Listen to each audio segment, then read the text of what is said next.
নমস্কার, আমি doctor Naren Pandey, allergy advance কলকাতার পক্ষ থেকে আপনাদের স্বাগত জানাই।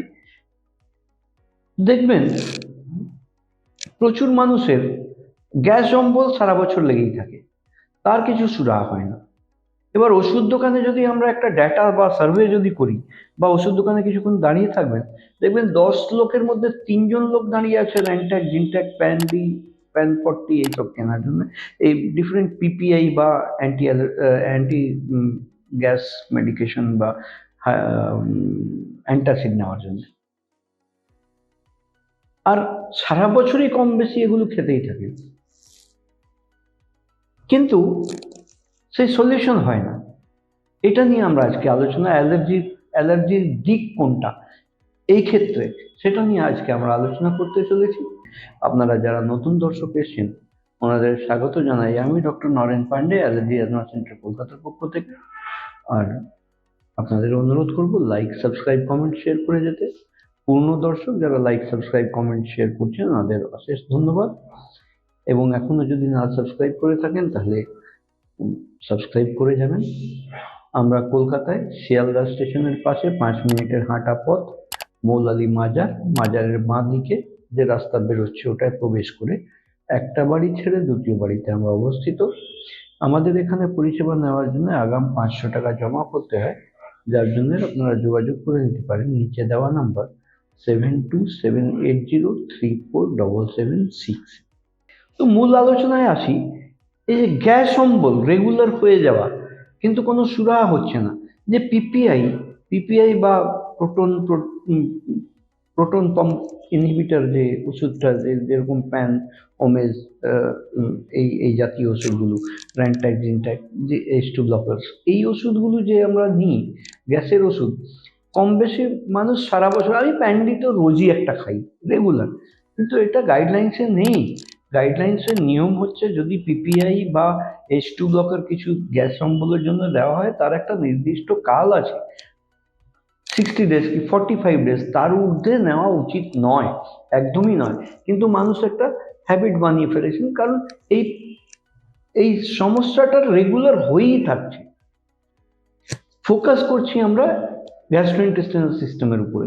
গ্যাস্ট্রোইন্টেস্টিনাল সিস্টেমে গ্যাস অম্বল, অ্যাসিডিটি হচ্ছে, একটা আনইজিনেস হচ্ছে, তার জন্য আমরা পিপিআই কি H2 ব্লকার, এই র্যান্ট্যাক, জিনট্যাক, প্যান এগুলো খেয়ে সাময়িক রিলিফ নিয়ে নিচ্ছি। কিন্তু তার উৎসর্গটা কোথায়? এই অ্যালার্জি। এবার ফুড অ্যালার্জি বললে আমরা ফুড বোঝাই, খাওয়ার, কি খেলাম কি না খেলাম। ওয়ারেজ দেখা যাবে যে এই 30% অফ দ্য পপুলেশন যারা এই পিপিআই কি H2 ব্লকার ডিপেন্ডেন্ট হয়ে গেছেন, যারা এই গ্যাস অম্বলে শুধু ভুগে থাকেন আর আর আর আর এই ওষুধগুলো সারা বছর নিয়েই থাকেন, সেই সমস্ত মানুষগুলো যদি আমরা দেখি ইন্টারনালি, তাহলে তারা খুব সাদা সিধা জীবনযাপন করেন। তেল মশলা খাবে না, তেলে ভাজা খাবে না, অমুক খাবে না, নর্মাল অফিস গেলে বাড়ির থেকে নিয়ে গিয়ে টিফিন খাবে, নর্মাল ফুড ইনটেক করছে, কিন্তু তাও এই গ্যাস অম্বল দিয়ে ভুগছে।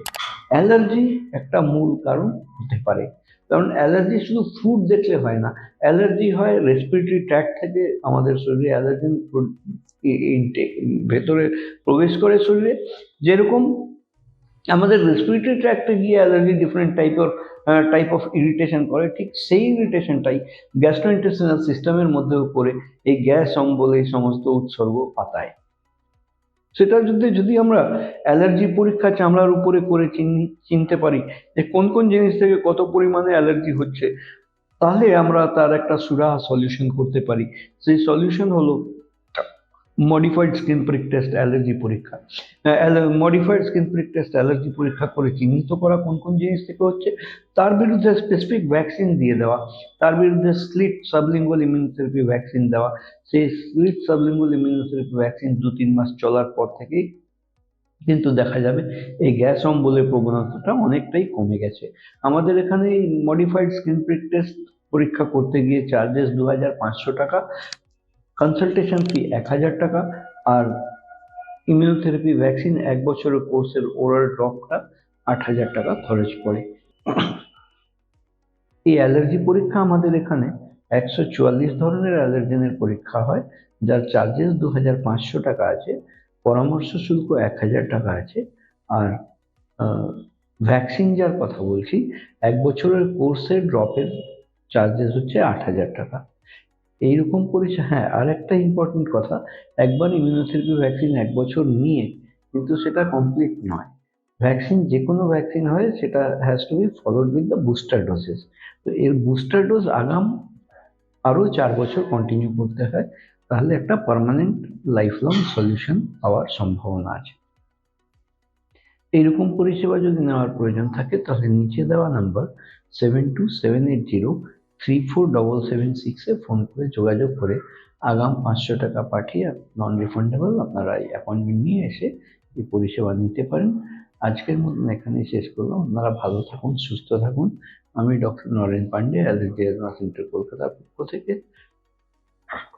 আর সাবস্ক্রাইব, লাইক যদি না করে থাকেন, তাহলে দয়া করে লাইক সাবস্ক্রাইব করে চ্যানেলটা যাবেন। আপনারা ভালো থাকুন, সুস্থ থাকুন।